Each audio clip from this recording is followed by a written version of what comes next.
marital presence.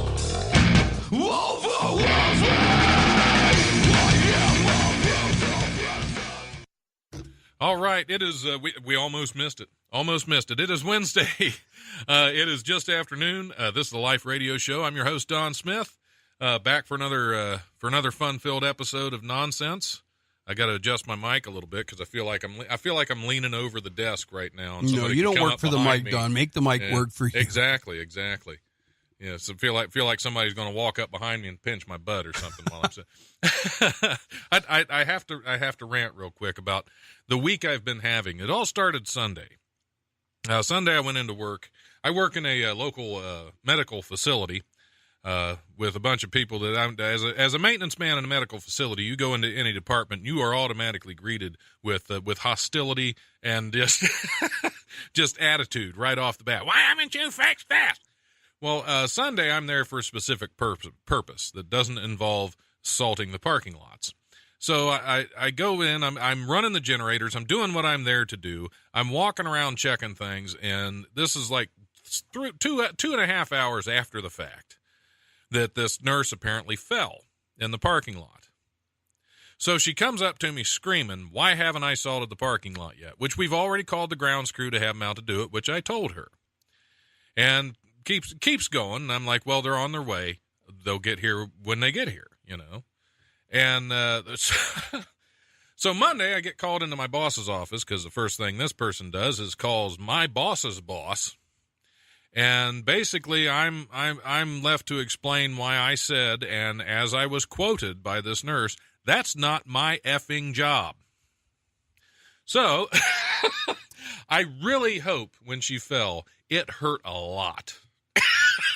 Oh, boy. Because there's nothing worse than first you get greeted by the attitude, and then they lie about what you say when you respond in... Basically, I'm not allowed to respond in any way that might imply that I deserve some kind of human decency or to be talked to in some form of respect like I am another human being, rather than a dog that just pooped on the floor, because that's basically... Yeah, that's not a good position to be in, man. Yeah, right. As soon as I walk in there, they're like, oh, let's grab him and rub his nose in it and say, why isn't this, why did you do that? Why did you do that? Bad boy, bad. So I am job hunting now. I just to get out of there. Anyway, yeah, it was so much fun. Well, anybody who'd pick you up. That was just the beginning of the week, because the comedy club, I've also found out that we've been upgraded in our food service through the health department. So now we have to bust through the floor. We have to have a plumber come in, bust through the floor, and put in a grease trap to the tune of, I'd say, several $1,000s. So that was another wonderful part of my day. And basically, by the end of Monday, I was already done with this week. And it's still just Wednesday, and so far this is the only thing I've done that's put a smile on my face is walking into this radio station. So here I am. My week's bound to get better from here because it can't get any worse. It's gonna go great. You got all absolutely, 5 crappy days in the last 2, so let's just get the crap out of the way and move on to the good stuff. Exactly. Because my wife always looks forward to Fridays, which I tell her it's like there's no such thing as Friday. I have 6 Mondays in a week, and then I have a day where I think about Monday. No. That's my week these days. Anyway, moving on with less bitching, actually. Scott Summitt, actor extraordinaire. I don't know about the extraordinaire. That's I've had other adjectives stuck to that thing, but yeah. I have too in my acting. Like, yeah. I guess that's acting as well. Well, that's good. You're educating people. They're using more descriptive words to describe how much they like or dislike what it is you do. Right. Yeah. But hopefully you're doing it. If you're doing it right. That's why you try only to get creative people to dislike your work. That way they're a little more. It's not. You're right. They'll use some creative sentence enhancers. What was that? That's right. You don't just get that was stupid, because that's the uncreative response to my everything I do that's terrible. No, usually the sometimes in cases of comedy, the stupider the better. I'll be laughing and tears will be streaming down my face. I'll be going, that was so stupid, that was so dumb, but I can't breathe because there was just this brilliance to it, and how simple and complex it was, Yeah, there's a lot of stupid that can be funny. Right. Then there's some stupid that can just be sad. This is true, but if Facebook taught us anything, oh my God, no. There's a lot of sad stupid out there. I find like I'm getting more IQ points the less and less I stay off my Facebook page. Oh yeah, not that it's bad, but it's Facebook. The thing about Facebook is it is a wonderful tool if properly used. Facebook is there so you can have it. I use it because I have contacts in comedy. I have contacts in acting. I have contacts in radio. That's the purpose. Good for getting him in stuff out there, all your information. It's not so I can share my personal problems. That's what the radio shows. You're right. Okay, good. So this is like the audio version of Facebook. You're listening to Don Smith's Facebook page right now, everybody. Yeah, this is all the whiny stuff that most normal people put on Facebook. Right. I like it to go over the airwaves to get it to even more people. Yeah, spreading the misery one person at a time. Because then I upload it as a podcast and share the link on Facebook. Oh, so right. So then the responsibility is on them. If they listen to that misery, then they're like, I'm going to sit here for an hour and listen to that. Yeah, if I do this is my fault now. I'm responsible. Right. Exactly. There's a little writer at the bottom of the page that just says you click on this and you're responsible for it. Well, there's always a disclaimer with all the shows. Yeah, anymore it seems like you got to put... it's just, it's understood, I think. Right. Anything I say, I should actually just... Anything I say, I should start with a disclaimer before I even say it. This may or may not be true. I should have like a hat that, that my opinions do not necessarily express my opinions. I cannot be held accountable for the things I say. Right.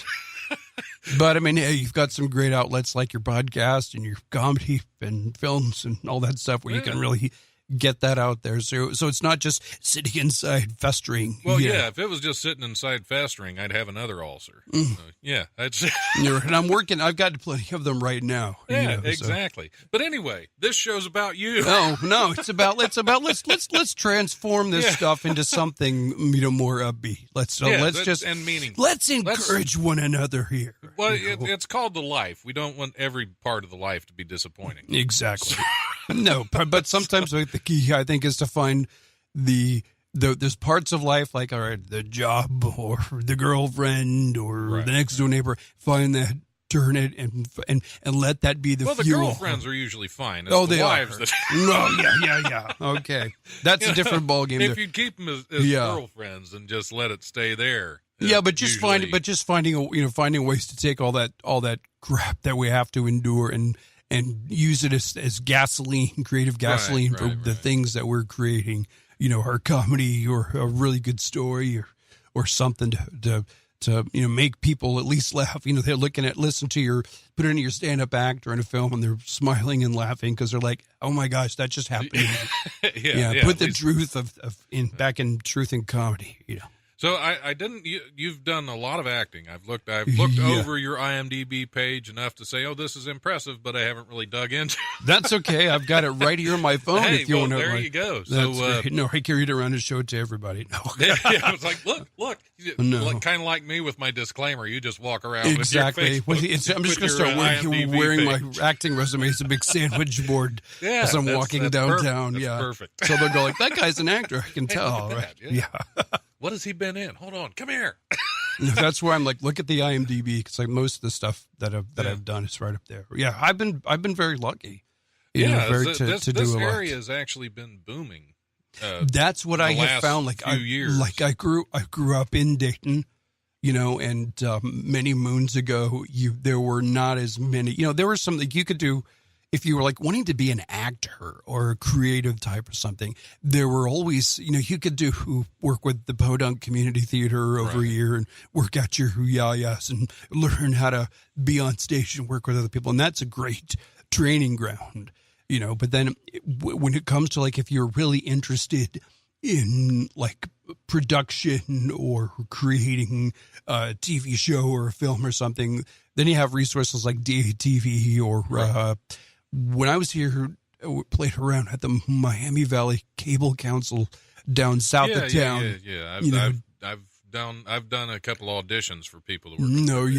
yeah. So that's a great training ground to start. But eventually, when I wasn't creating my own opportunities, like creating a theater company of people that we did stuff, those silly little murder mystery dinner theater sort of things. Did that for a while. And that was fun to learn how to run your own business and create your own opportunities. Right. And then eventually I moved to Los Angeles, back to California where I was born, and tread out there for 4 years, being an actor, where everybody out there is an actor, writer, or director. Everybody's an actor, and they all have a screenplay. Exactly. Right.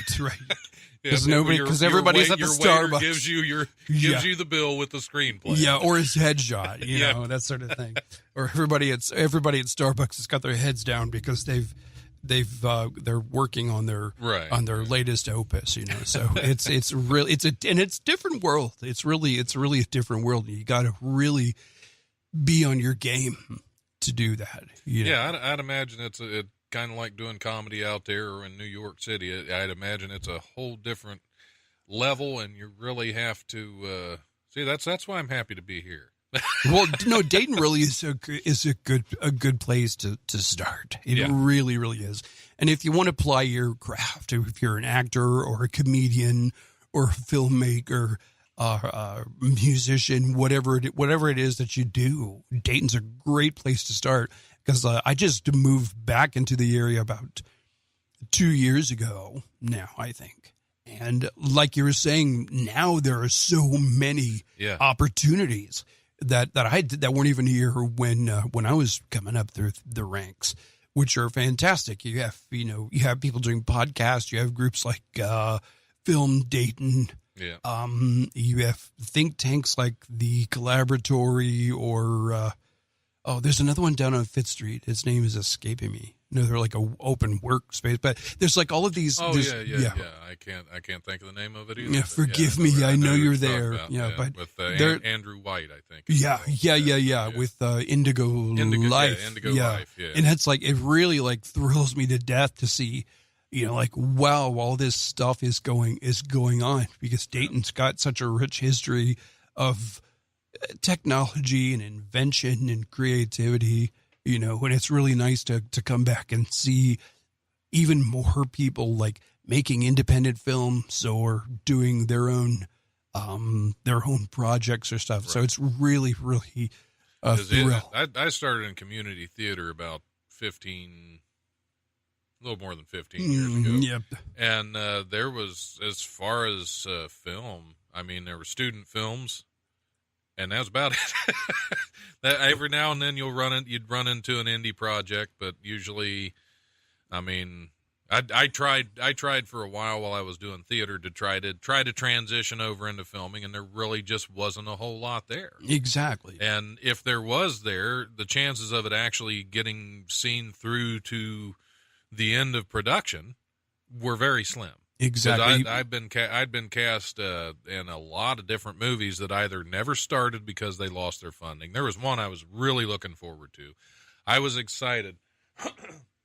I was cast. It was called Hell's Gate, and it was going to be filming in Bobby Mackey's Music World. Oh, yeah. In Northern Kentucky. Right. Oh, I was so looking forward because they were going to be filming there at night in one of the most haunted places in this area. And I thought, this is going to be so cool. That would be really nice. And their funding fell through. And because I was cast in it, we were, like weeks away, and all of a sudden, nothing. They pulled the plug, and it was done. Oh, yeah. I was heartbroken on that. Yeah, I share your pain, man. I think any of us who are like working as actors worked the project that almost made it, or they shoot part of it, and all of a sudden it falls apart.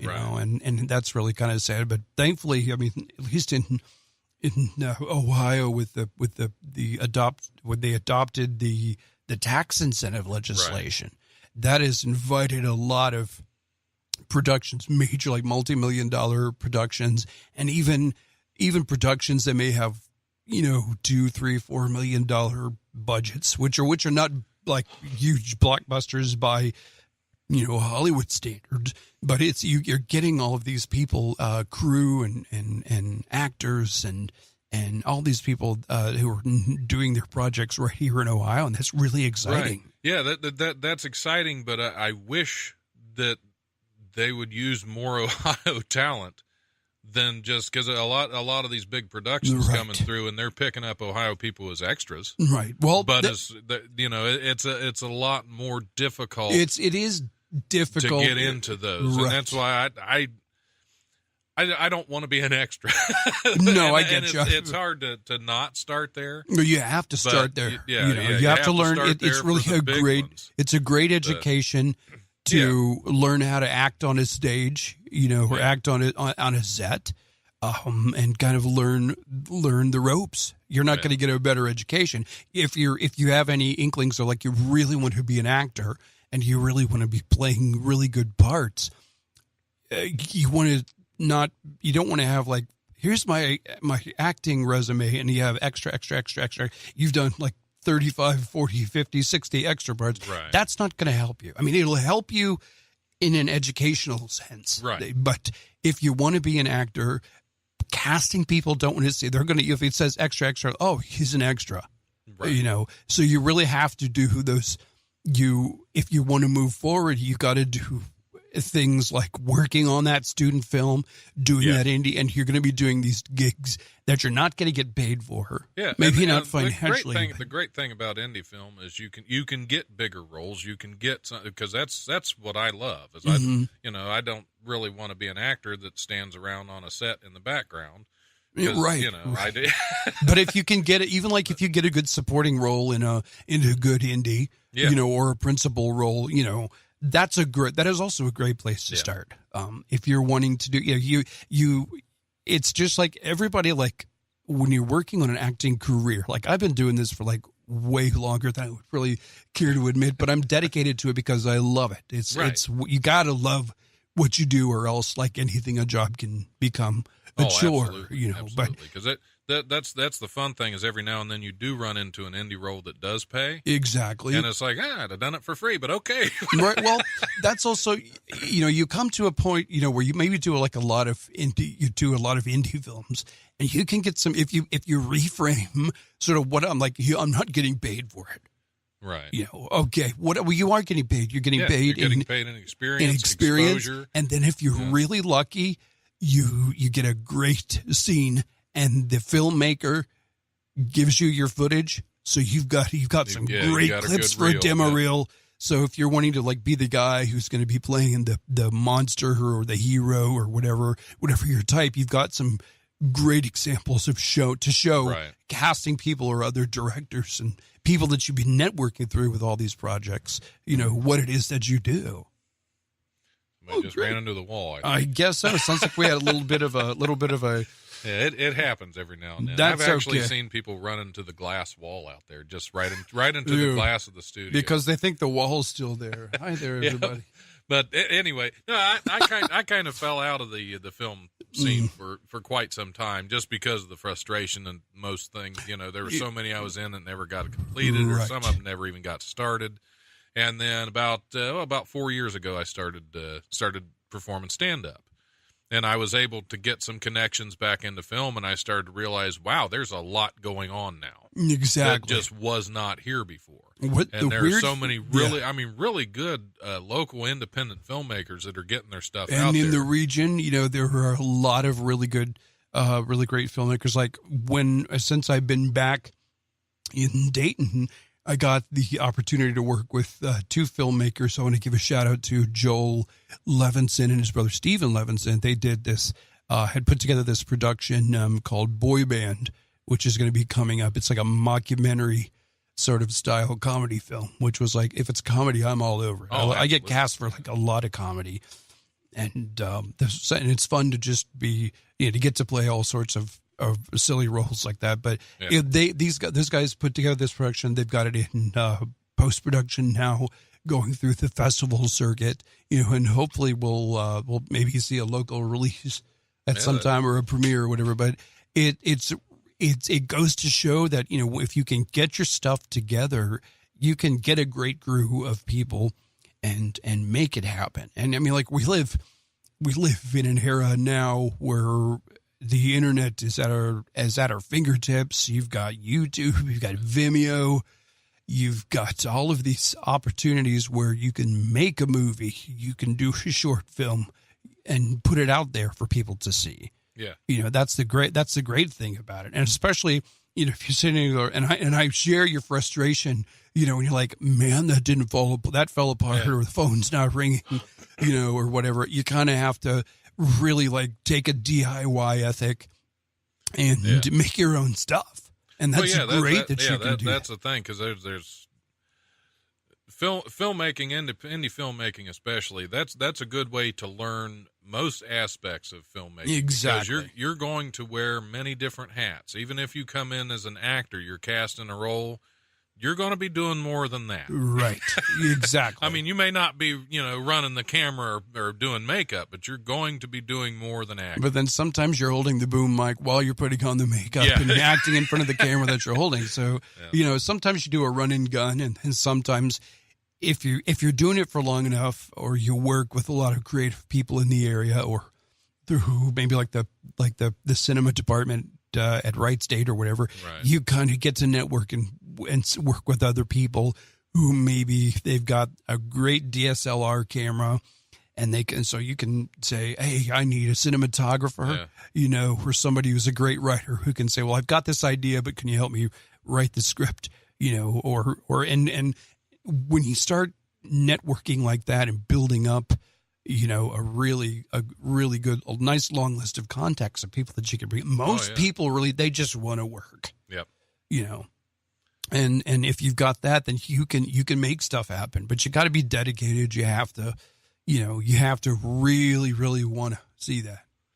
Yeah, it's a lot different than what it used to be. This is true. But I mean, now people are making movies on their iPhones. Yeah, for I Pete's sake. think part of I had a movie that was 3 Knee Deep that was out on Redbox for several months. Working with William Lee. Yeah, big kudos for Mr. Lee. That guy hustles. Yeah, and he gets his stuff done. Absolutely. So I have mad respect for that. He impressed me the first time I worked with him, because I mean he gets it done. He can work a little hot sometimes. That's okay. You know, you work with hope, but he's dedicated. That's the great thing. But he there was part of 3 Knee Deep, which, like I said, was out on Redbox for I think 3 or 4 months, and there was parts of that shot with an iPhone because his main camera went down, and that was all he had with him that he could do it at the time. And I mean, you can't tell. No, that's the neat thing about technology, and why so much is able to get out there now is because I mean we've all got the capability.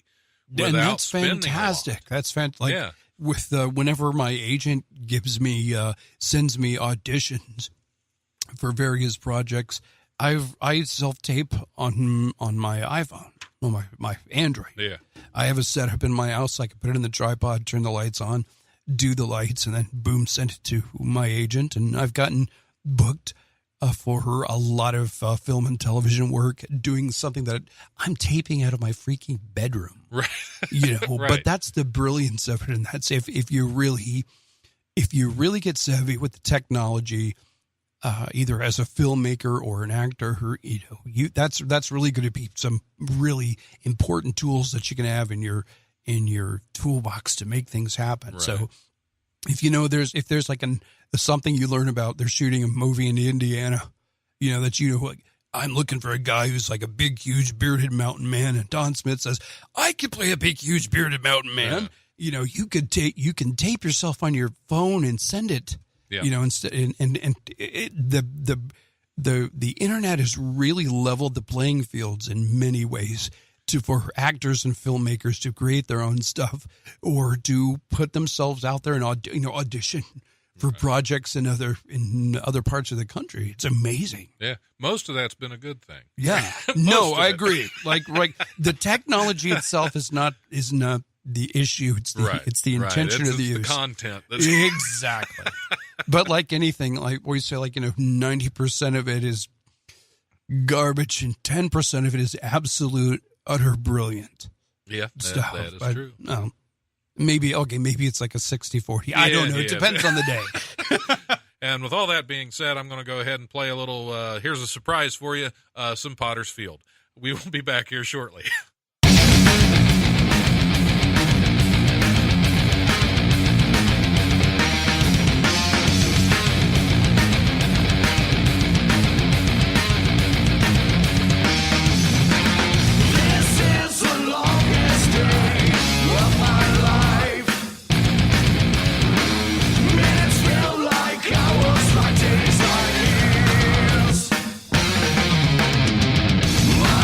Way down my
call them lazy Sundays. There's nothing better than sitting around and enjoying the comforts of a good book. But what book should that be? Well, every Sunday, Eventide brings you The Bookseller, hosted by Jessica Gillen. Each week, Jessica breaks down a different book and tells you everything you need to know before cracking it open and getting lost in a whole new world. Tune in every Sunday for The Bookseller with Jessica Gillen, brought to you by Eventide Entertainment. All right, we are back on the Life Radio Show. I'm your host, Don Smith. Sitting in the studio, still with me, Scott Summitt. He didn't take off running. Not yet. No. Yeah, he's he's got staying power. It's really difficult when you tie me to the chair, Don. Well, yeah, I have to do that. I've had so many guests run out during the break. But thank you for removing the gap.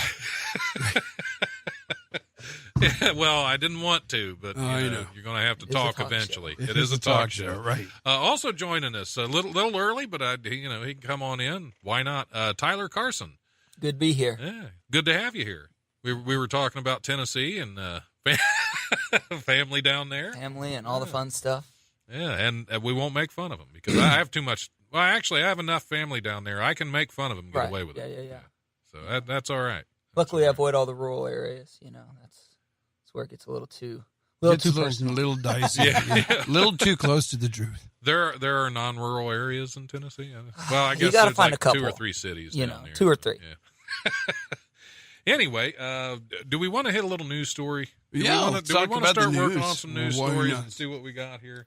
Because the first one, like I said, I mentioned during the break, the first one's going to be about Satanists. Oh, okay. Because why not start there?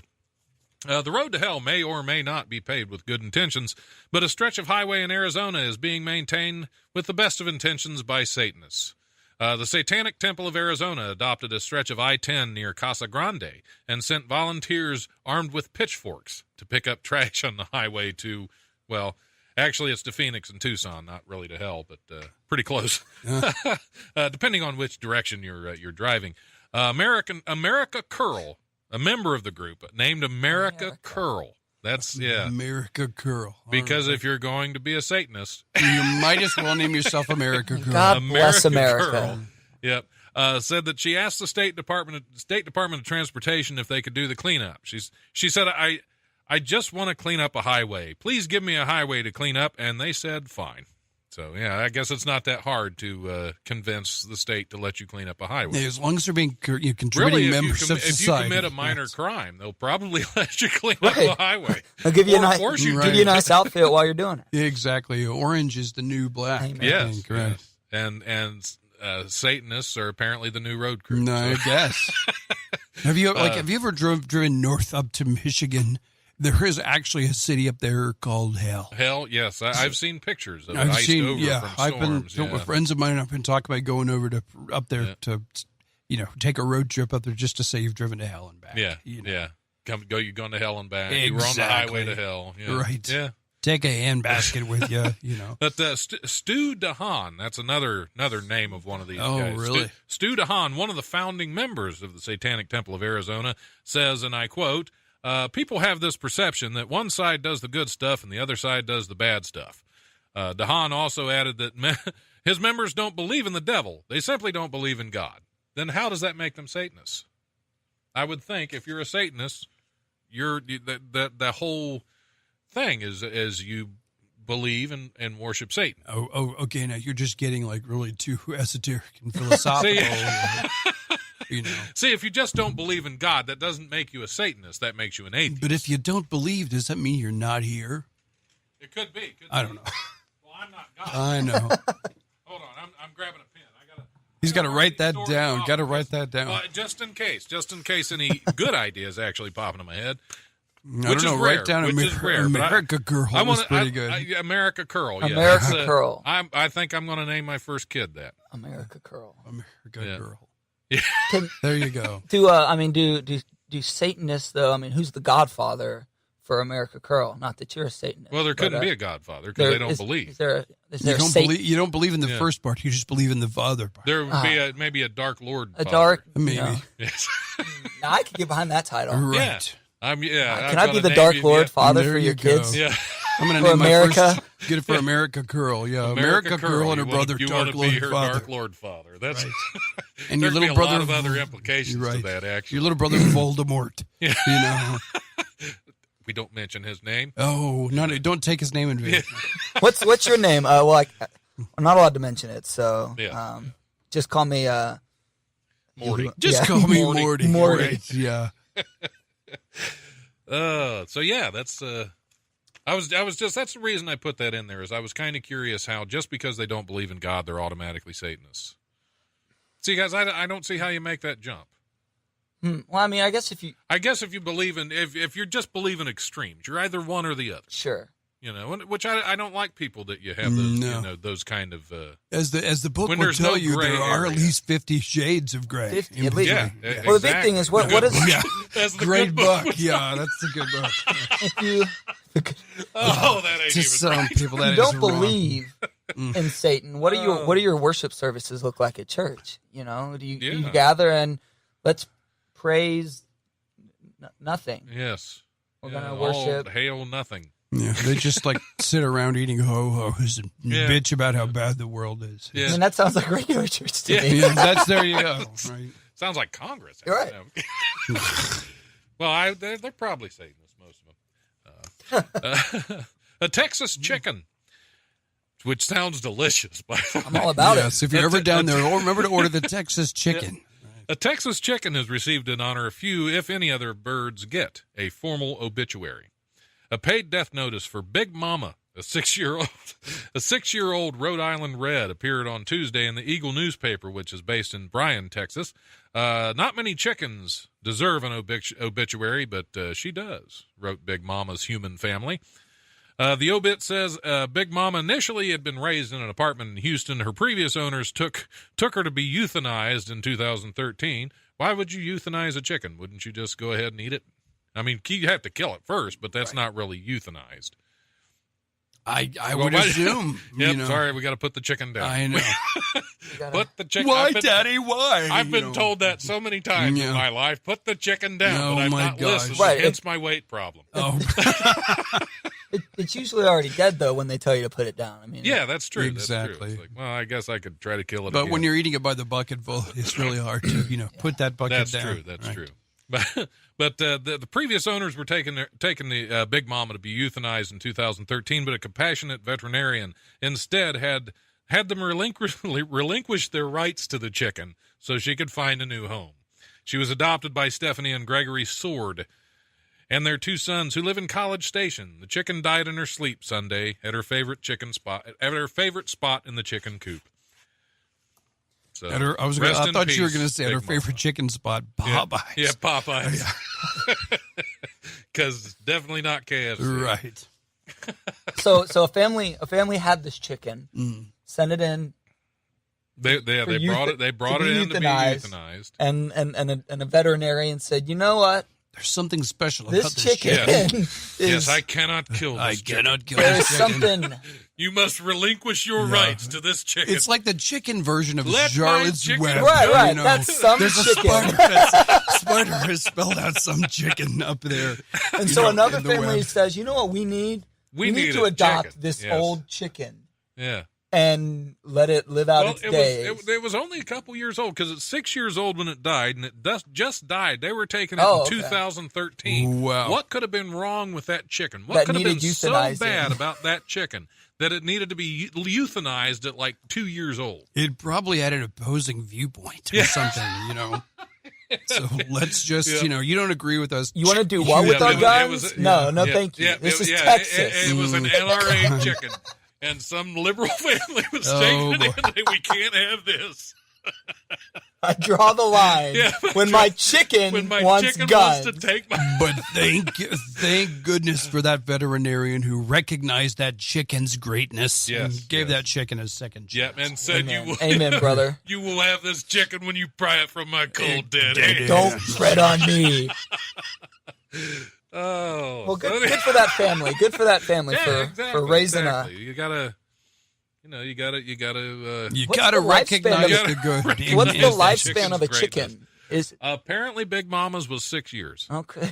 So I don't know if that's. But it's like, is that like 6 years in human years or 6 years in chicken years. You know, like how dogs and cats are like 7 years. Did she live a nice long life, or was she sickly and she died and they just wanted to give her a comfortable? I don't know. Hence the euthanasia. Exactly. Yeah, but that was like I'm sorry, almost Billy, we 5 have to years take the ago. chicken off life support now. Well, I mean, where'd the chicken go? It was sent to a farm. It was sent to a farm. Let's go get some ice cream. It'll never be able to respond again. Oh boy. Yeah, it's just a shell of the chicken it formerly was. Boy. He's just kind of a vegetable. Wait. Yeah. Delicious. Chicken stew.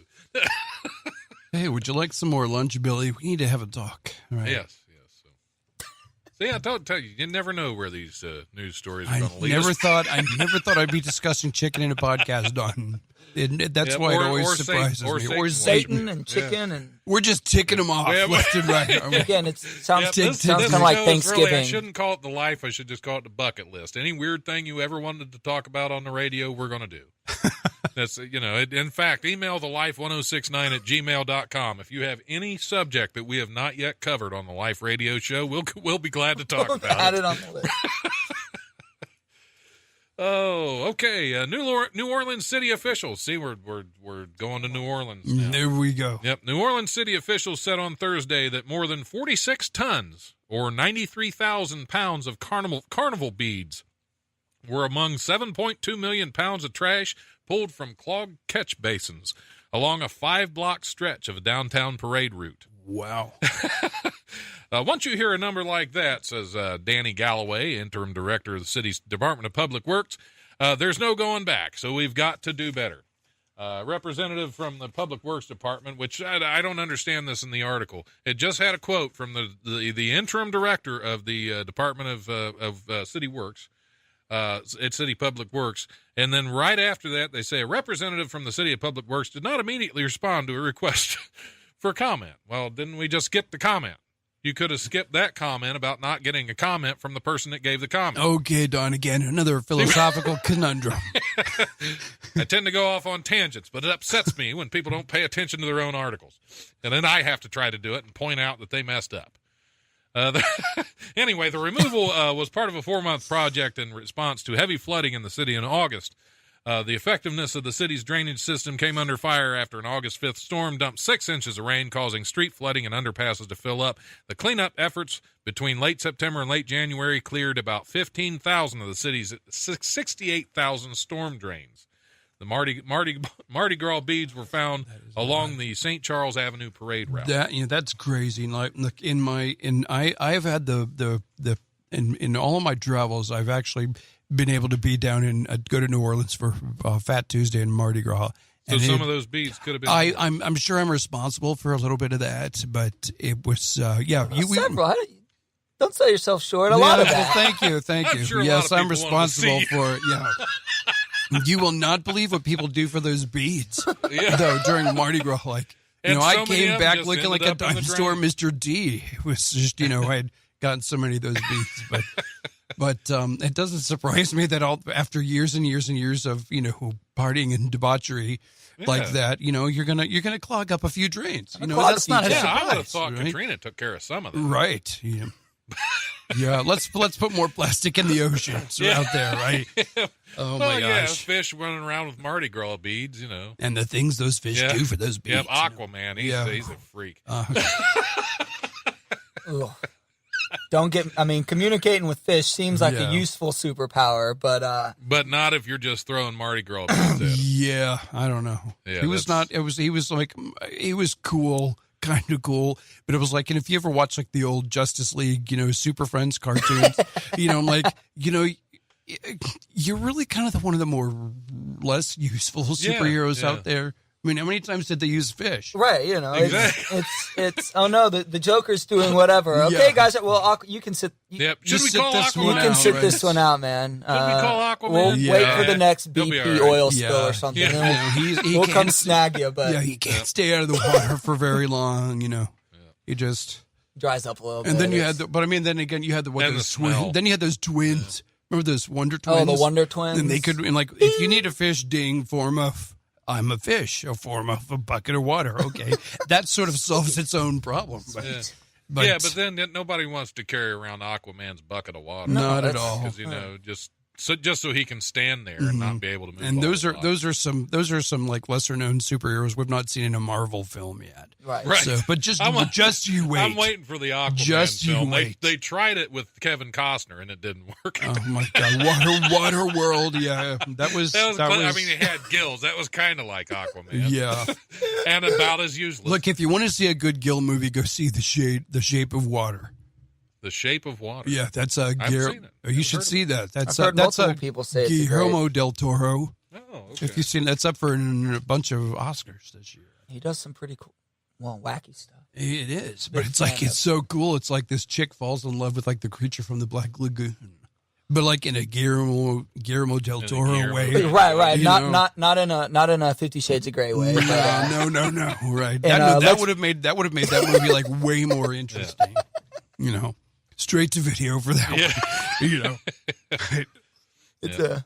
It'll be on Netflix. Now that we're talking about fish, go see that.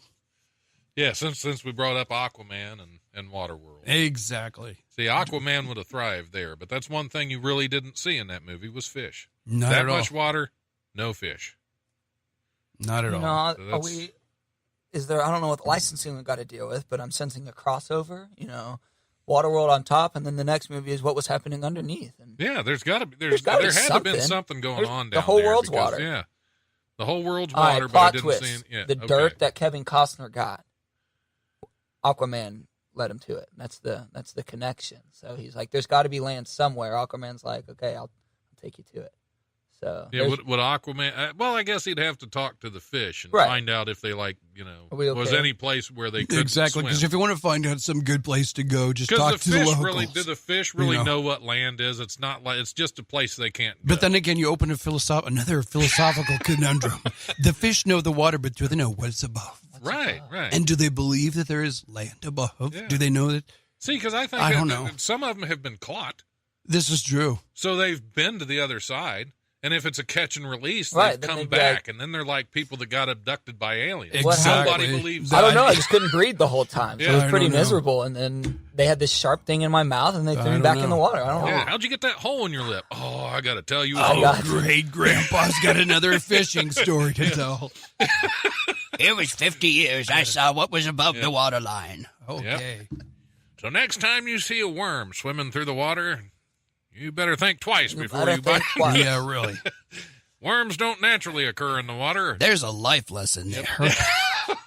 I think we've discussed that on the show before, is how fish get that, how they don't get that worms are not a natural water creature. This thing looks. And that's because it's those night crawlers. You mean to tell me right now that you never walk and see some mysterious substance that clearly doesn't belong and go, you know what? I need to eat that. Well, I mean, I've driven past Taco Bell. That's pretty much the same thing. But, Hey, and only once in a while I've got a hook stuck in it. That's somebody's nose ring that fell That's out. how when they were get putting Once the in a while. burrito They run together. a pretty clean environment every And once in a while. They've never jerked me through the drive-through window with it. Not yet. Not yet. It's coming. I can feel it. It's waiting out there for you. Yes. That's gonna be like that. I'm hooked on Taco Bell. Oh boy, that's another. That's like another horror movie just waiting to be made. So I'll do all you indie filmmakers. There's a good idea out there. there. You go. So. Don't give all my good ideas away. I don't have Well, many. but you can only have the idea, but you have to cast Don Smith Right. in the leading role. It doesn't even have to be a leading role. I'll take a cameo. I'll be second banana. Yeah. I'll be like burrito maker number 2. No, aim for the stars, Don. Aim for the stars. That's true. But who would be the lead? Would it be the guy that gets pulled through the window? Because I would think that would be the if very we're gonna first. make it, that's going to be like. And he should be like a really like a big, huge guy, because of seeing somebody huge pull through a tiny little window at the very best. beginning of Yeah. the movie would yeah, be like definitely. the way to set the whole thing up. Exactly. And it'd be like pieces of him still left outside. And that then didn't they come up with a brand new taco burrito hybrid with mystery meat on it. See, we're writing right now. Would the Taco Bell fishing scheme, would that be a catch and release program? What if they pulled one out of their car and threw the window that was too small? Would they have to throw them They back? would toss Are it back there in any the parking lot. regulations? Yeah, there would Are be there any regulations on Taco Bell? Again, And a what- philosophical conundrum. This one's no good. How does that work? Are they actually pulling them in? Are they part of the burritos after that? Is that what? Well, we have to work out a few plot points to that. We catch but, fish for food. Are is the Taco catching- Bell drive-through? Is Taco Bell luring you there so that you can become the next burrito? So what we're saying is maybe you eat I the, haven't eaten a the Taco certain Bell taco, in a while. you but- get the nose ring, and that's how they bring you in. So you eat enough Taco Bell, at some point you become what you are. What you eat. I think Well, we no, all. it's If kinda you can like- see the size of some of our guts, I think that's a safe assumption that we are what we eat. Yeah, So, pretty much. Yeah. So Taco Bell. what I'm getting at is when this show's over, are we making a run and go I'm get gonna some run for the tacos? border. I mean, Right. Yep, man. No, I've got about We've covered- 99 yeah, cents. we've So I think we could all eat on that. So Make Yeah, something happen. Taco Bell. I mean, especially if one of us gets sucked in through the window. there we 'Cause go. Then I still think that'd be a great way to start a horror film. it Sucked up. Yeah. into a taco, Or gotta at be very a Taco least an Bell. X-Files episode. At least you an know. X. Yeah, I was right. gonna say at Yeah, least. it has to be a Taco Bell though, because McDonald's just wouldn't be the same. This is true. It's just because Taco Bell. That when you think about a horror movie fast food place, It's got it. Yeah. Mhm. got to be, because McDonald's is bad, but that's more of like a horror movie spoof. Right. If you're kind of That's like, the scary kind of like movie, Scary you know. Movie Yeah. meets Good Burger. Right. You know? That's McDonald's. Yeah, if they to paid me enough, I'd do that movie. Yeah, Yeah, that'd be cool. Taco Bell is like it. That's like that's like that level of horror for me. I mean, how many other fast food restaurants do you show up at 2 a.m. after After a bender. a Exactly, little too exactly. much? I drove backwards Waffle through. House. Oh my God! All right, listen. Waffle House. Do not. I love Waffle House. Yeah, I was going to say we're not trashing Waffle House here. Oh, my I'm not God, trashing okay. it. I'm saying If you I'm have saying not done I've never this, been there sober. Is what have you? Well, okay, yeah, it's If you've ever gone to a Waffle House, have you ever played the Waffle House songs on the jukebox? classic. Have you done that? Work If of you art. have not, that is like the most brilliant marketing campaign ever. A friend do of they mine. still have them? Do They- they Oh, they well, they're still still on last there. time- Oh, I yeah. just went to awesome. one and had like the brand new jukebox, which wasn't really a Oh, jukebox. yeah. Nope, right, still on there. The good old Waffle House. Yeah, jingle. a friend of mine introduced me to all of those, and I had so many quarters when I had to play every Waffle House song on there, and that was like the D list of country western music, but it was brilliant, because you're like you're in a Waffle How House. many love you're ballads eating do you get to the special country lady, ham and Yeah. hash browns? You know. smothered and covered? not enough. I don't know. And up next is our hit, "Capped, Smothered, and Covered" There you by go. The venerable Dolly Parton. ladies There and we gentlemen. go. Yeah, Followed by see, that's the, Waffle House the family. Waffle Thank House you. horror movie. That's the name of it. Is Smothered and Chunked. That's Smothered and junked. Smothered and Uh, We're writing. Are you writing these down, Don? absolutely. We've got. It's I think I just got an email from Netflix. They're wanting to- excellent. they're Excellent. great. We're on. Gonna yeah. have a Awesome. gonna have a series on there. Okay, I'm being reminded that the FCC is telling me to take a break. I'm not sure if that's because of the material or because it's just that time of the show. So I'm going to go ahead and take a break on here. We will be back here shortly. Thanks for listening. See you in a few minutes.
stage rocking with a pair of chicken wings. Mr. Fairmont Disco. Go, John!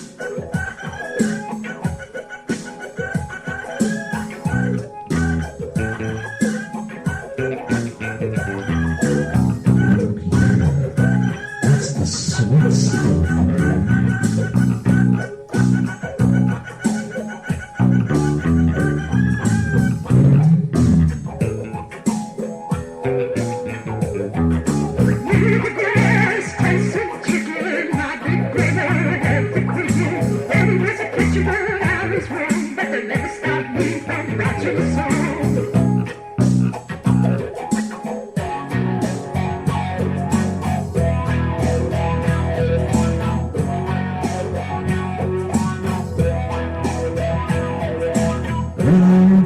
Got a big stage rocking with a pair of chicken wings. Mr. Fairmont.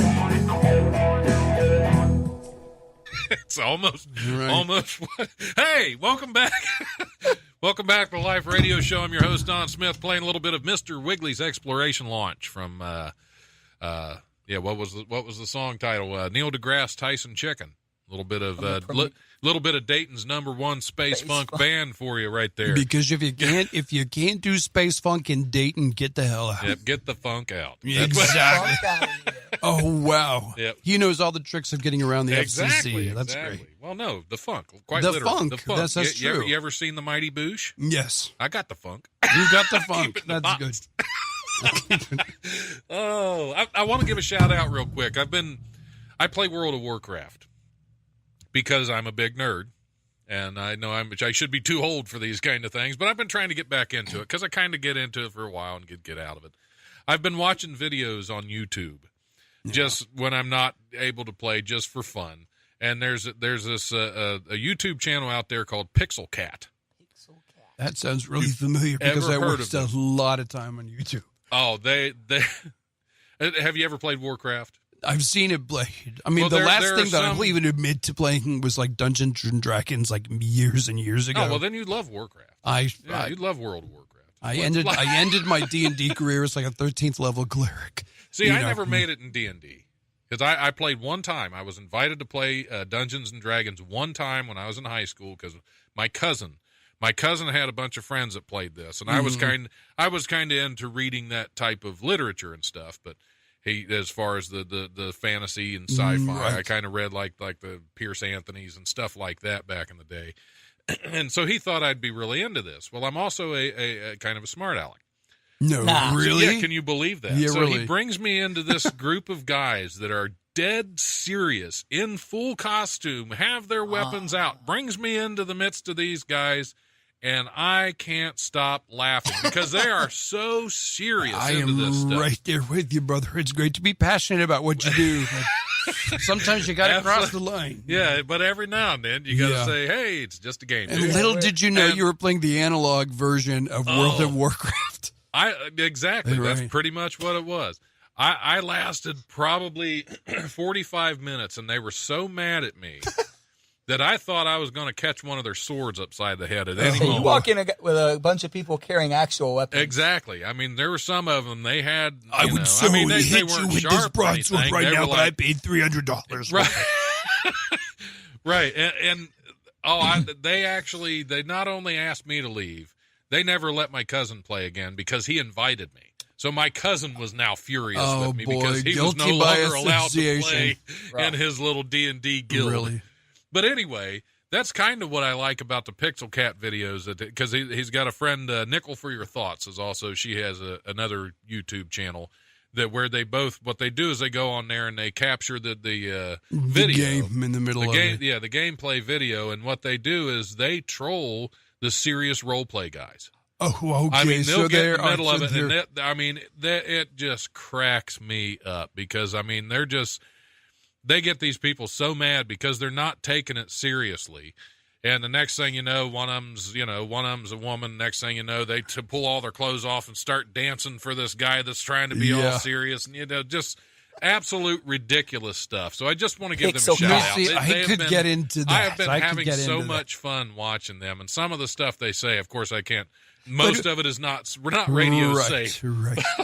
But if you get a chance, whether you play Warcraft or not, they crack me up. Okay, what do you feel about like those channels that like we've got like 800 videos on my channel of just me playing World of Warcraft. I'm like, I don't give a crap. That's That's not, like but if it's somebody doing something entertaining. Yeah, exactly. If you've got a comedic element into it, that's pretty cool. I wouldn't watch somebody doing the serious role playing. But there's like how many thousands of somebody channels trolling them. Yeah, that I would totally funny. get into. It's like, again, good that you're passionate. Reel it back to reality just a little bit. Yeah, there you go. Nice. In case you didn't see it, you just did a little bit of a fast fish. Yeah, well, it's good to have visuals like that. Exactly. On radio. Yeah, because if you could see him, he looks like the Gordon's fisherman without the rain slicker. I'm the only one without a beard. Yeah, in this conversation, I feel like that. Okay. Like that Sesame Street was one of these things. Is not like the others. Is there a little bit of beard envy? I'm hearing. I would totally, yeah. No, I could keep grow one. I could. You just. I've never been gassed. You like to be more respectable. for the work I do for some of this, but if somebody wants me to grow a beard for a movie role, I'd be more than happy. Yeah, it might take me 6 months. I can get a really good thick stubble in 4 days. Yeah. But I don't have the majestic follicles that you guys do. Yeah, it takes a while to because I'm still working on. Do you use beard oils? Occasionally. I do use conditioner a couple times a week. Yeah. Well, you got to keep it luscious. You don't want. Yeah, he's using that product that his wife buys at Blood Bath and Beyond. Yeah. I'm a pure Pantene Pro V. Oh, Pantene Pro V kind of guy. I kind of thought you were Herbal Essence. Yeah. I thought that's a little out of my price range. I'm old enough to think I would have thought you were a Breck girl. A Breck girl. Look that up on the Google, kids. The Google. But you're getting old when you put an article in front of things. Yeah. You kids use the Facebook Google, or the Google. Facebook, yeah. Use it up on the YouTubes. But I used to think that using beard oils kind of defeated the purpose of having a beard because the beard is very masculine. Right. Hair products are not masculine. And even if you're using a beard oil, that's a hair product. Technically a hair product. I found a way around it. Lay it on me. Absolutely. Sinful beard oils, SYNFUL. They're a fantastic product. I use them. They have a nice aroma to them. I don't know if you could smell that little. Well, tight the longer it tobacco gets, you get the little scragglies and the flyaways. And so that sometimes you use the beard butter to smooth those down. So I definitely do that. But if you're going to use product in your beard and you still want to get your man points, I actually pick up my Sinful beard oils at Angler's Bait and Tackle in Englewood, Ohio. If you can pick up your hair product at the same place that you can test fire a compound bow and renew your fishing license, you don't lose any man points. All you need is like a web cafe and a charm school. And you've got it made. This guy, he's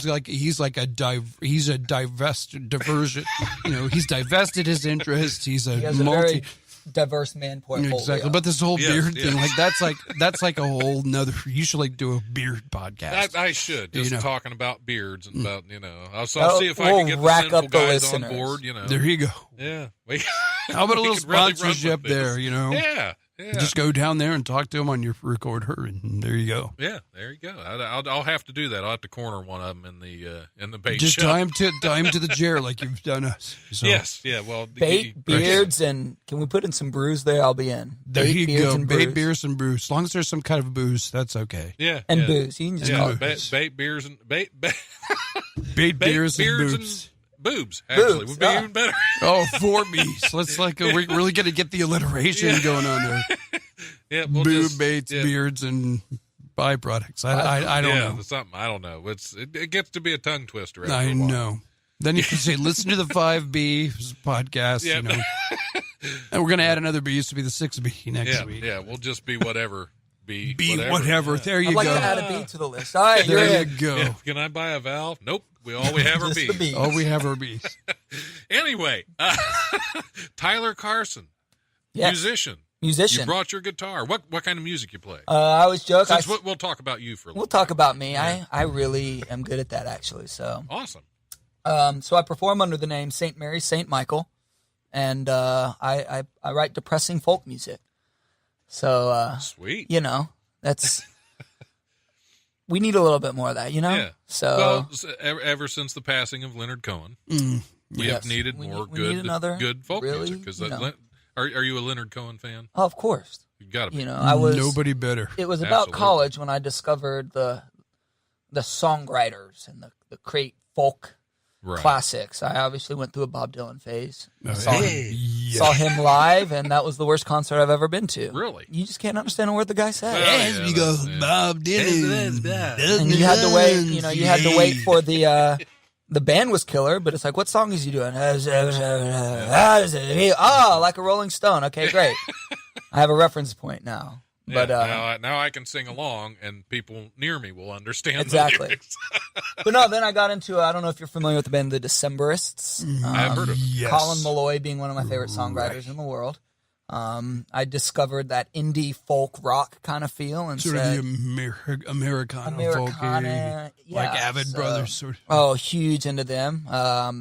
You know, and then obviously, like I said, I got The Decemberists, big into Iron and Wine. Now, have you listened to Trampled by Turtles? Oh, yes. Oh, yeah. I saw them in Columbus, and that was like one of the Crazy live, best yeah. freaking concerts I've been in. They just lose Don't their even minds. have a drummer, but everybody was jumping up and down. That place was popping. So, yeah, I found that. And actually, it's irony. I was back in college, I was in a folk rap band. Folk rap. Folk rap. It Wow, was- I Those was are two going to ask genres for, you yeah. usually see together. Right? Oh, yeah, and we did Yeah. it. It was me and a roommate, and we were called Broken Folk, and I was real into that. And then he's actually making rounds as a pretty big hip-hop artist now, under the name No Big Dill. He's doing it in Nashville. He's pretty big deal now. So that's pretty no cool. big That deal. is No awesome. Big Dill, all one word. And I, no, he's doing great. Can I have an example of folk rap? I mean, An example yeah. of folk rap. I mean, not to put you on the spot, but You it's, know, it's not a genre. See, I've I really wasn't heard a the lot rapper. of. We tried that at first. Oh, okay. And Dylan played banjo and was always a big hit. And then we both realized, okay, he said, you know, you're good at the music stuff. So folk rap with a banjo. Oh, yeah, we did the whole 9 yards. Wow. Oh, you get a And, great banjo player. That's half the battle. Yeah. And then, well, you know, that was the thing. He goes, I'm really not good at the music. And I went, well, I'm not You're really saying good a at whole the different rap. talking so, about the Yeah. music So, and the rap. Yep, the music. There you go. So we decided he could handle rapping and I'll be the singer and the musician, and then we'll Oh, okay. break it through. And then we did that, and it was, I mean, well, I was going to say the closest you get is something like, I don't know if you're familiar with the band Listener. They do, it's more like spoken word. But yeah, we did the mandolins and banjos and all that, and he would rap and I'd sing and had a good time with it. Broken Folk, I think we're somewhere on the internet. Are you on the nowadays. internet? Oh, Out there on the on the internet? internet. We're on On the the YouTubes. intertubes? Yeah. Yeah. Just look us up on the Google. Yeah, on the Google. But then, yeah, when I moved up here, so I've been up to Cincinnati a few years now, and decided I was going to keep writing some tunes. You know, you move up here, you don't know anyone, so what did I do? I went to, I'm going So to you sing drove, a you coffee drove all the shops. way here from Cincinnati? yeah, that whole Man. hour, it's about, give or take. You know, Well, I hope you're Boy, not that's disappointed. dedication. I mean, you know, I only took 20 minutes to drive across town. So obviously, I'm like, whatever. Yeah, I live about 20 minutes from here, and I'm not even impressed when I Oh. come in. It's like, is it worth it? No. I'm just going to well, you know, It's when just you my in show. Tennessee, I'm used to driving 45 minutes to get anywhere. So, Well, yeah, just to pick up a radio station. exactly right. Car. I got no bars. Well, I'm Yeah, just man. go back into the trading post in Yeah. town, and Yep. so yeah. Yep. That's Can we what I pick do. up the Google here? I got to go to the internet cafe. What are you talking about at Google? Yeah. You What do Googling? you get? We don't like your kind here. Yeah, Get out of here, boy. We don't take kindly to Googlers. You can you want to be Googling, you can go Google somewhere else. Yep, there you go. But yeah, so You go there you Google go. up north with the rest of Go them. up with them Googlers. Oh, it's terrible. Anyway, back to you, Tyler. Well, yeah, so I started writing and got real into all that singer-songwriter-y, like I said, depressing folk. I always have to joke. So some of my best work, you know, I'd write a song and my wife would go, what'd you do? I wrote a song. Okay, well, I need you to know it's not about you. I'm not sad. So I just write sad music. And, Right. you know how that goes. Well, And so- you always have to reasure them it's not about them. Right. Exactly. Even if it's when I 100% perform- equivocally about them. when I you never perform tell. stand-up, Yeah. I always have to tell her that. And she'd never believe I'm it. going to do a joke about a wife, and it's not about Yes, you. yes. I'm It's a not about comedian. you. I mean, I know I'm talking about things that you've done, but this is not Because, about you know, you. wife is just a noun. It could apply to Yeah, anybody. anyone. Right, exactly. You know. I didn't say my wife. Yeah. Yeah. You always say the wife. The that wife. way you don't have to. The wife he found on the Google. On the yes, Google. yes. Yeah. Yeah, but on the internet. I met it at the dating site. On the at the match, intertubes. the Match.com. match.com. The match. Oh my God! let's quit with that. Listen to Yeah, the yeah. music. The music. Let's- so let's- you want me? I can play a little tune for you. If you want to get Yeah, it. give me a second. We'll try to, because just in case you need some amplification on your guitar. We have a second Oh, microphone. I can do. I'm all mic'd up here. Yeah, you want to roll it? Yeah, just Roll on over. yeah, Oh, roll this on one over. moves. And we'll, yeah, there you go. You can get them together there, and I'll check the levels on everything. And I'm sure this is exciting radio Look, for them right I've been in enough studios to know you should put that microphone near the little hole. Near the little hole. The resonator. Is that nice and? Yeah, Is I that think good that's for you? good. I think that's good. So this is all right. Play a song. I was listening to a lot of Chris Stapleton, and I noticed all of his songs reference whiskey somewhere, and I'm a big fan of whiskey. So I said I might like to write me a song about whiskey. So I did it. It's called Neat.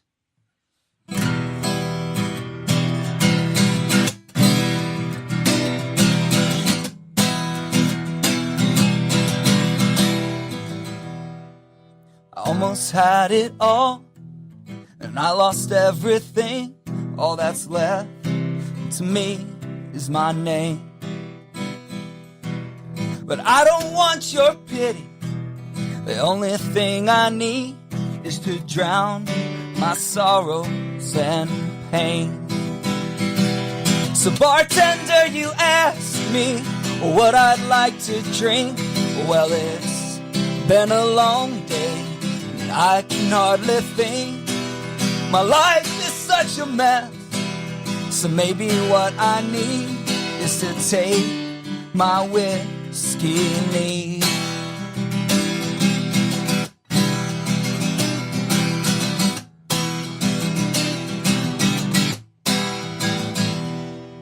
The last one that we'd pull, and then we'd all go clean. But then I saw them gun him down. Don't ask me what I mean, no, don't say anything. Just pour me another round. So bartender, you ask me about my drink of choice. Well, I don't want anything to water down my poison. Now my life is such a mess, so if you're asking me, well, I'll take my whiskey neat.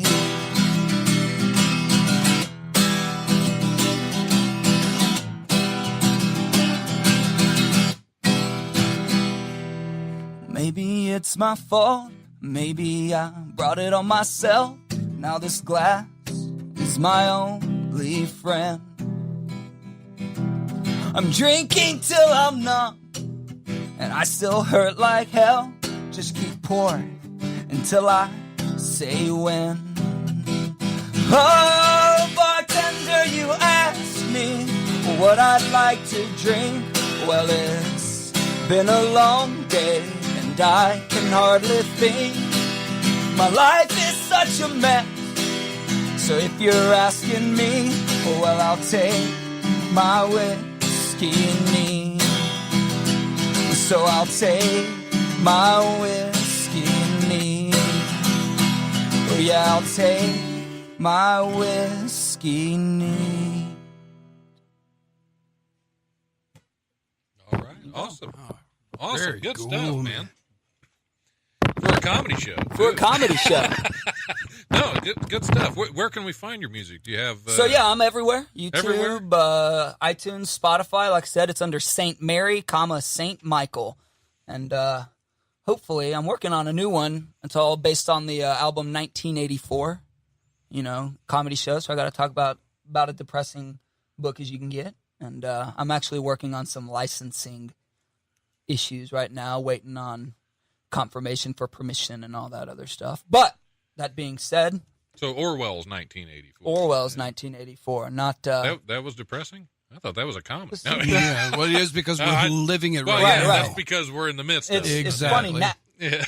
Is it funny or ironic? It's more ironic. Yeah, really. Thank you, Helenas. Yeah. But no, that's actually one of my favorites. I I reread read- that not too long ago. I read it It's every good. year because I need more joy in my life. So Because that book is double plus good. double Yes. plus good. I got it quoted and tatted up on my arm. So That is double plus ungood. There you go. There you go. double. That was not a good tattoo. So yeah, I'm all into that. And like I said, St. Mary, St. Michael. You can find me everywhere. Cool. Two of the best saints you could name yourself after. Yeah, there you go. Well, so the joke is, I got a friend of mine. Her name is Mary Michael, and it's Mary Michael, not Mary. And So she's pretty that's adamant cool. about it, right? And I'm all about, okay, Mary Michael. And we were So joking is one Michael day. her middle name? Or Michael her is her middle, and Mary Michael Jett is her name, and she. Well, I guess you has to put them together because if you just said her middle name was Michael, Right. that could be kind of Right. a little So- different. So yeah, I could see that. So Mary she Michael. she is always adamant. You call her Mary Michael. And one day we were joking. I said, if you get sainted, which name do you saint? Is Right. it Saint Mary or Saint Michael? And then she was like, that could be an indie band name. And I went, deal, I got it. Yeah. Dibs. Mine. I'm going to tattoo that on my arm right now. Right, yeah, so I don't Saint forget. Mary, Yeah. Saint Michael. Yep, There you once go. it's tattooed on my arm, that's mine. So I actually had the name before I'd even recorded anything, and I went, I'm gonna do it. Now I gotta have some songs. Oh yeah, You I have got a a 1984. 1984 I'm all t-shirt. about it. Let's keep it I going. did not know there were 1984 T-shirts, There's a couple. This was, or maybe I knew it, but somebody, Yeah. corrected that knowledge. And Right, I don't- exactly. It's And you the have to- thought police got Exactly. to me. Yeah. so Again, double plus ungood. that's the Yeah, one. That's the that's, one reference he's gonna be able to make. So he's got to make it. What'd you think about the book? Double plus. It was good. double Yeah. plus good. At least you know the right speak. Yeah. Right, That's all we need is exactly. to make. And now Yep. Newspeak. Yep. That's probably the only time that there's been anything right spoken on this. Right spoken. Yeah. Hey, well, unless it's with a W, because this is Right State Radio. So yeah, Right Speak I Radio. see how you Right speak radio. I love how you worked that silent W into the conversation. Yeah, That was well, that you, was you clever. always got to try to do that. That was clever. The silent W's got to always be part of the conversation. Always. Yeah, because what's more embarrassing than saying I graduated from Right State? Yeah, well, right State. Well, right. Right. Yeah. And he starts sounding like Jimmy on South Park. It's like it's Well, just that's wrong. the thing, and we're at WSU, and the radio station's WWSU, so it already sounds like we're stuttering. What? Right State. so? Welcome to White Speak Oh, Radio. boy. Yep. Yeah, that's okay. There's been much worse over this radio station Yes. or radio show. I don't want to implicate the whole station as being this bad. Not at all. So what was your inspiration for that song? Was that just like did that because we were talking about creativity and things that Sure. things that inspire us. So where did that kind of come from? That one in particular, like I said, I was coming out of Nashville. You'd think I really love country music. I really don't. I'm not a fan of it at all. But I like got old real into country, the old outlaw country. I was Yeah. real Right. into that, and That was good stuff. And when Chris Stapleton put his solo album out, that was kind of almost like a resurgence of some of that,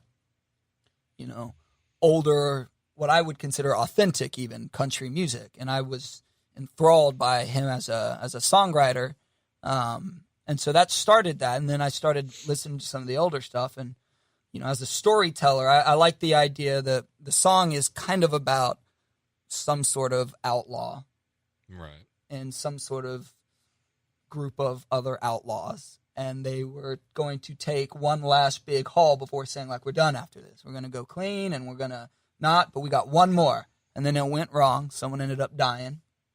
And he decides, well, my life's pretty much ruined and I'm going to go. What was the next step at that point if you're an outlaw? You go to the bar and Right. order some whiskey. And I really liked the idea, the play on words of his life is so messy, so he'll take his whiskey neat, and which is how I prefer my whiskey. And so I went, there's a song there, and it came pretty easy when you listen to a bunch of outlaw country. It's like, okay, the idea is ready to be vomited out. Yeah, but then finding your story or your take on, everybody can write a whiskey song. Right. Finding and making that yours. Right. I didn't want to just be like, I'm going to drink whiskey because it's so good. Yeah. But ding, ding. I didn't want to do that. Like so whiskey for my men.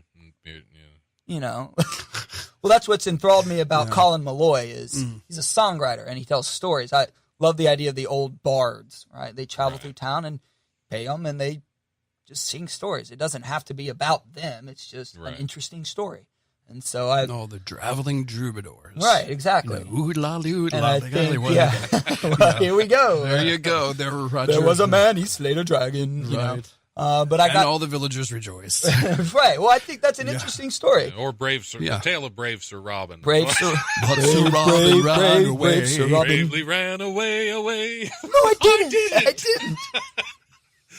So I try to, I like putting myself into songs too, but I think pop music's become a little too. It's a little manufactured, right? And so I like the idea of telling stories that weren't about me, because that's more engaging. You're listening to an artist, and he's telling a story. In fact, what really spurred this idea of telling other people's stories is another one of my favorite songwriters is a guy named Ben Cooper, but he performs under the band Radical Face.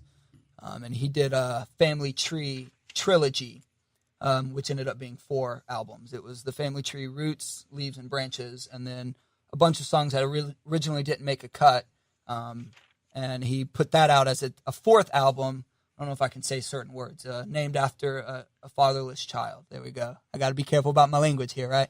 I think that one's okay. All right, well, it's called The Bastards there. Yeah, because you're referencing something, Cool, I'm all good. And again, FCC won't it's get a mad at noun me. that could apply to anything. Exactly. Right. But it was 4 albums telling the story of how one man's decision led to consequences for the whole generation of people. And again, that's another one I like so much. I got a tattoo inspired by that's it. a sweet one. Yeah, my tree, all the colors are nice. The color of the album. Yeah, you're not able to see this on the radio, but it's a really cool tree.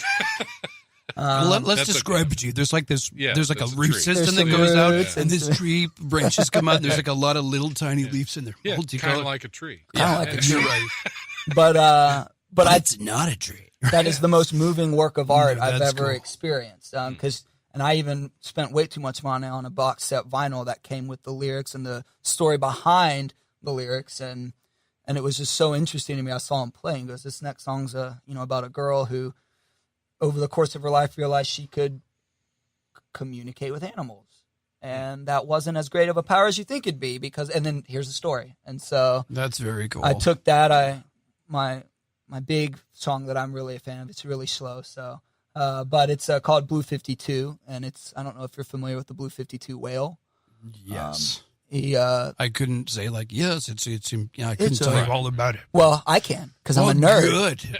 It's the scientists know they're tracking a whale. It's called the Blue 52 whale, and they call it that because it's a blue whale that calls out at 52 hertz. Oh, okay. Which is a low A flat if you want to get nerdy and musical about it. Oh, get nerdy. But the problem with the Blue 52 whale is whales can't hear that frequency. So it would be like blowing a dog whistle for us. Like, what are you doing?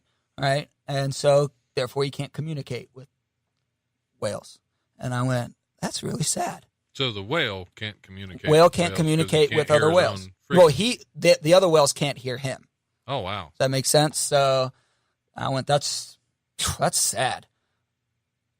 Song. Yep. So yeah, I wanted to write that song, and obviously you can't get too cheesy about there was a whale and he was lonely. That's a children's book, not a depressing folk song. So I took it and mutated it into its own thing, but I wanted to write that story from a human perspective. And people are like, what's that story about? Well, it's about a whale. What? Well, it's about humans, maybe not being able, feeling like you can't communicate, but then it's like, well, is that about you? Maybe at some point it was, if I were lonely and, Well, there's a little bit of you in there. Exactly. Yeah. So I try to take my inspiration from that kind of side of things. And yeah. Could you sing it? Yeah. I could do a song about I could do my Blue 52 song. Sure. That everybody out there, Mike, that's back called up a again. segue. Yeah. That's Yes, a segue. yes. That's There a you go, great there you segue. go. Speaking of whales, I think I have wrote more notes on this show about different things I have to check out now than I have in any show in a long hey, time. that's great. You know, it's great I'm when you do learning something and you learn something too. You know, Yeah, it's weird. In a college, we can't have that. I don't know. We're not about learning here. No. These higher halls. This ain't one of them learning schools. one of them is it? learning schools. My sister learned how to walk with a big old heavy encyclopedia on her head at one of them learning schools. She's about 3 foot tall now. Yeah. So yeah, this song is aptly named Blue 52, and just to get because I like my nerdiness, I wrote it in A flat because it's got to be right at that point. Right.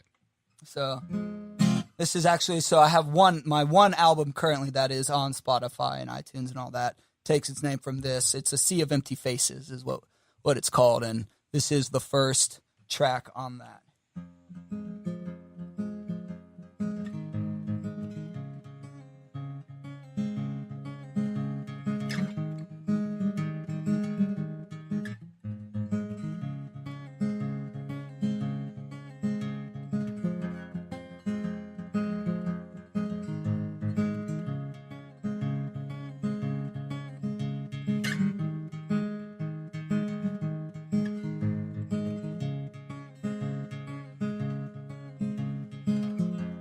Standing in the middle of yet another crowd.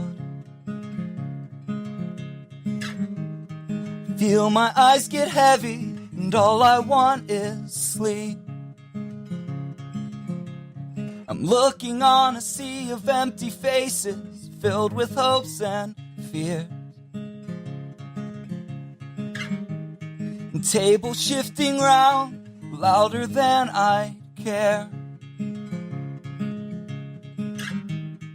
Are you there? Can you hear me? Are you there at all?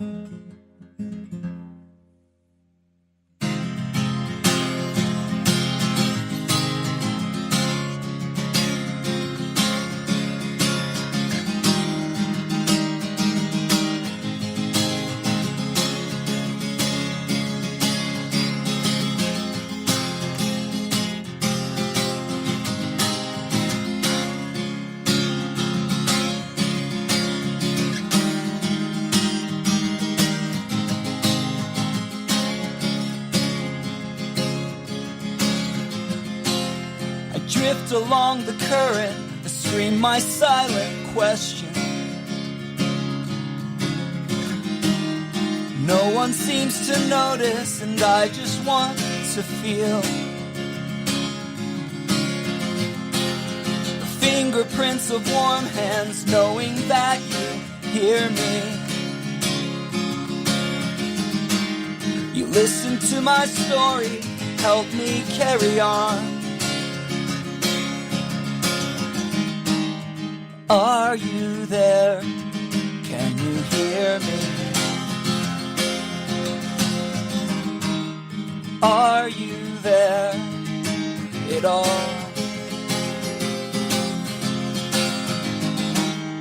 Are you there? Can you hear me? Are you there at all?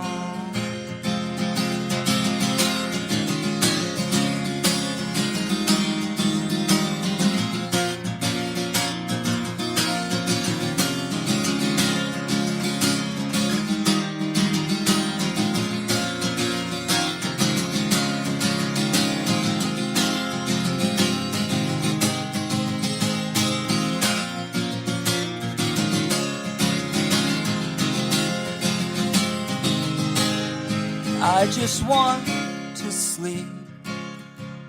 I just want to feel. I just need to know. Are you there? Can you hear me? Are you there at all? Are you there? Can you hear me? Are you there at all? All right. Good stuff. Thank you for another. Now I'm all depressed. Great. Mission accomplished. Yeah. Actually, one of the greatest compliments I've gotten. I was like, man, your stuff's really great. It just makes me feel sad. Yeah. I'm like, Well, that's it. That's the feeling. the point, right? Didn't realize that whales were so lonely. Yeah. Wow. No, that was cool. So, And that's having the backstory to that's really cool Yeah. too. Cause, yeah. I mean, how often do you not have the backstory to a song or a piece of art or a film or something? You're like, what inspired what's it? about it? Right. Well, you know, I love the multi levels The of layers of metaphor meaning, and, you yeah. know, what's it all mean? You know, and it's funny, like, you know, so I grew up Southern Baptist, you know, was worship pastor. Actually, that's what moved me up here originally, was to help start a church, and Oh, to help start a church. called them church planters. So I was a worship pastor for a church plant, and but I really hate Christian music. Like, it just always wasn't great, right? Yeah. But as I started learning about all these artists that I was really into, a lot of them were Christian musicians. They just didn't want to write Christian music, and that, Right. you know. But if you listen to lyrics, like, I guess I could interpret it that way. But I always hated the idea that if I wrote a Christian song, I've just like alienated a huge percentage of people that may want to listen to You're my only music. talking to a specific smaller Right. Right. Which isn't wrong. That's not to say No, that no, shouldn't no, exist, no. but I wanted to speak to the human condition, not just a Christian Right, condition. right, So I decided I didn't want to write Christian music. Some of my songs can be interpreted, i.e. that one, you know, originally was the idea being the whale, but the metaphor of, you know, thinking there's God out there, but not really knowing, and calling out and no one answering because you don't really know what to listen for. Right. But that's cool. But also, how many times do people feel alone in the crowd, and, you know, they're in the middle? I actually co-wrote that song with a buddy named Michael Ronstadt. He's also a good Cincinnati songwriter. And he's like, I keep, when I hear this music, I imagine being in like a food court of a mall, you know, as crowded as, you know, you're not alone, but Right. But you're very alone. you're exactly. Yeah. Yeah. And so that was obviously with the first verse of that being, you know, looking on a sea of empty faces filled with hopes and fears, right? You see it, but you can't connect to it. And I said, now that's something that someone might want to listen to, which is why I like sad music. I always say happy music. When you're happy, you don't care what anyone else is doing. You're happy. Life's Right. great. Yeah. You don't need to worry about it. When you're sad, you want someone else to, you want to know someone knows what you're going through. Misery loves company. That's Yeah, that's right. That's where we get that. It's And because so we want to, you know. We don't want to feel so alone. Right. So I feel like if some point if someone hears that song, that's what I'm thinking. I'm not the only one, right? Right, So, but then, like, as a musician or an actor or filmmaker or any kind of an artist, Sure. you want to put something out there that somebody was like, oh, they get that. I get that you're speaking for right. somebody. Well, on some level. as you know, They can- comedian, Yeah, writer, right. any sort of creative field. Right. I feel like the highest compliment you can get isn't, I'm going to give you a bunch of money, but it's, I needed to hear that. You know, Right. that was, comedy is one of those things too. I feel like, you know, as you probably know, a lot of the comics are not as happy as they are on stage, which is what fuels their Exactly, comedy. yeah. I mean, that's where do you get all this? Oh man, relatable. I totally feel that. Well, you're at one point we're in a dark place, and Right. how do you cope with that? Through humor. Well, I cope with the darkness through Yeah, music. there are and- a lot of people that don't understand how. I mean, you see a comic on stage, and he's funny, must be. Right, he It's must like, be no, something. we. No, he was just sleeping on a park bench. Right, earlier, exactly, But exactly. it's I interesting how I like, know artists. some that do. Yeah. currently, that pretty much. I Right. mean, or at least have very But recently. artists seem to always like really pull out of the darkest realms Yeah. of whatever Well, I they're think going through to the really artists that create stand the some test of great time, right? Why do we still talk about Leonard Cohen? because Well, he's a badass. That's 'Cause he why. was right. awesome, yeah. But why do we like his music? Well, it was not just I wrote a pop song to make some money. Right. It was something meaningful. You Right. know, Well, have you listened to his last album? I haven't yet. Oh, I've got my you list want it of- darker? Oh man! So at it, He turns it up to 11. At the You know. time that he comes up with this in his life, I mean, if you listen to the lyrics, especially knowing that a few months after it released, he passed. right. There is, I mean, it's surreal. I mean, just listening to it, it's like he knew. It's like he knew. Well, David Bowie did the so same thing a crazy. year Right. before. Yeah. You know, with another incredible. These are two killer, creative artists never who just got- went out on Yes. their own terms. And they never, Yeah. you never got tired of it. Not Right? at all. It wasn't, No. oh, it's your 8th album, great. You just won't shut up and. Oh, you great, know. another one. Yeah. You know, Great. yeah. It's- I have a 6-disc changer in my car, and right now 5 of those discs are Leonard Right. Cohen. Wow, that's cool. Just Well, just to capture, I mean, And one of them, of course, is "You Want It Darker." That Yeah. that is such. And the sixth one is it's the an Debbie amazing- Gibson record, right? right. Yes, yes, Right. But well, it's interesting. You know, we talk about it's right. How cheesy did to you kind know? of talk about I Hallelujah as figured. his big hit, but obviously, Oh. why do people? I'm sorry, that is the best secular hymn ever Right? written. Yes. And what's funny- the funny thing is, it's to me that sounds like a song about sex. If Well, listen or to a lot- Have you if read the listen book to Song a of lot Solomon? Have the, you read that part of the Bible? That whole book is about, you Yeah. know, being in love with your wife in more Right. than just the viewing sense. And it's pretty But, explicit. Yeah. But you're right. Well, what's funny is of all the hymns, you know, growing up, that song, in my opinion, actually perfectly. Because I never saw that as a hymn, It's just not. because of the subject. Right. Well, no, of course. But I've heard it played at religious gatherings and in churches. It's like, Hey, have you listened to the Okay. lyrics? right. You might want to check that out again. But you know, I always But like but to it- joke that the word hallelujah is used so poorly nowadays. If you, Right. you break it down into the original translation, it basically translates to praise Yahweh or praise God. right. And if you look through like scripture, most of the times it's used is in times of extreme sadness. I'm still gonna praise, right? And I was like, that song perfectly captures this. I'm terribly broken, and but I'm still trying to. It's a cold and it's a broken hallelujah. I mean, I think that's one of the Right. most haunting lyrics right there I've ever heard anywhere, which is why you'll hear a million covers of that song. My favorite is like, aside from the original, it's like Jeff Buckley. Oh, Jeff Buckley, his voice really captures Good that. Lord, that one just knocks me back on my heels every So, time I hear it. right, It's which, just- and I love that. I mean, that's again why I like writing the songs that I write, and it's cathartic for me. I always Well, say you definitely have to listen to his last album. Yeah. that'll be That added. is- I'll stream it on we'll my be way meeting. home. We'll be meeting Yeah. in Don's car in about Yes, 15 yeah, minutes. come on so, out. Yeah. it's number 3 on the changer. Number right There three. you go. Yeah.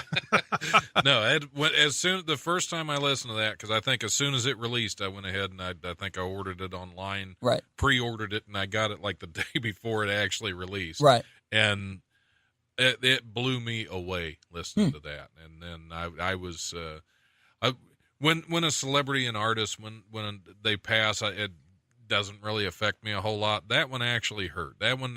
Sure. But having listened to that, it's like that. I think that's why, is I just felt that much of a connection. Right.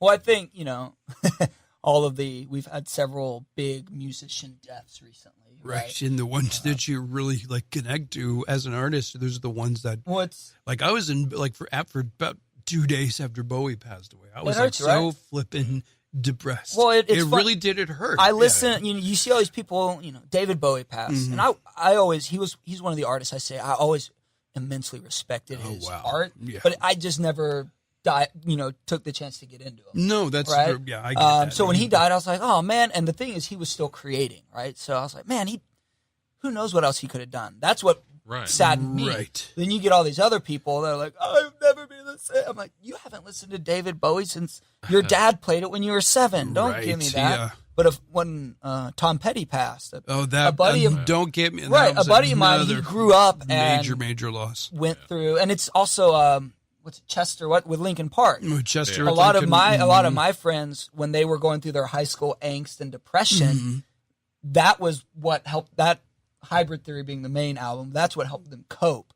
And one friend in particular said, you know, I was at the point where I was, you know, suicidal, but that album made me realize I wasn't the only one, and that helped me get through it. So when that happened, he was devastated, right? But it was more because those artists, David Bowie, you know, these people affect you on an emotional level, you're part of the family now, right? I Right. mean, that's not just a guy you like that one song. That was, you got me through a time of my life, or, you know. I've always said, like, life has a soundtrack, you know, and you always listen to, there are certain artists that you really, really resonate with because they remind you of certain times where you went through a dark period, or like just wanted to throw your fist in the air and just like rage against the machine, you know, or whatever, because they're putting something out that's... As much as I hate to do this. Are we going? Because this is such a, I mean, this is actually, we don't get into a whole lot of deep conversations on this show. Come back sometime in the future, everybody. That I have to end it when we're... But when you know we're what? We don't have to rolling. end it. We can pick up this conversation in another episode. That's true. That's true. That's also a segue. Yeah, there you go. We'll have to get a part 2 out there. But no, I really appreciate you Thanks guys for having coming me out. St. Mary, St. Michael. St. Mary, St. Michael. Check him out there. Good stuff. Thank you. Good stuff. I enjoyed it. I'll have to pick up your. Might have a CD in my Sea of car. Empty So Faces. might have a CD in my car. I can. That means he's bumping Debbie Gibson and putting yours in there into the 6-bit I'm pulling changer. Debbie out. There you go, man. Yes, I'm past up You Debbie. you are go. my new Debbie Gibson. That's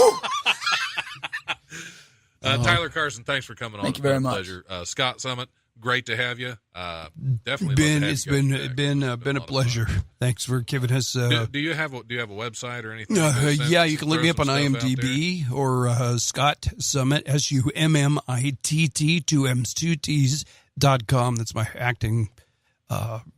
So you can check out them, because I'm going to probably go home and update and put a brand new news section saying that I've been on this very podcast. Well, there you go. Yeah, because that'll boost you right there. No, it will. I like I like people making their own stuff and making their music or doing their radio broadcast. So keep doing what you're doing, guys. The world needs it so badly right now. So keep putting out your stuff. Yeah. Create. Well, with that, we're gonna have to tune out, but we will see you guys next week. Thanks so much for coming in. We will see you guys eventually, because this has been a lot of fun, and we might be able to pick up a good, serious discussion about music rather than just silly news stories that don't really mean anything. So, thanks for tuning in. We'll see you next week.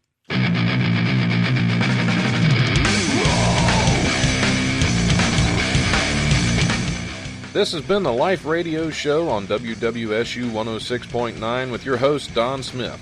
The Life is also available in podcast form on iTunes, PodBean, Stitcher, Spreaker, Blueberry, and YouTube, as well as on Eventide Entertainment's podcast network. Be sure to like the Life Radio Show on Facebook, and if you have any comments or suggestions, email thelife1069@gmail.com. Thanks for listening. Now get out there and enjoy some live comedy this week. You can check out wileyscomedy.com for all your upcoming shows.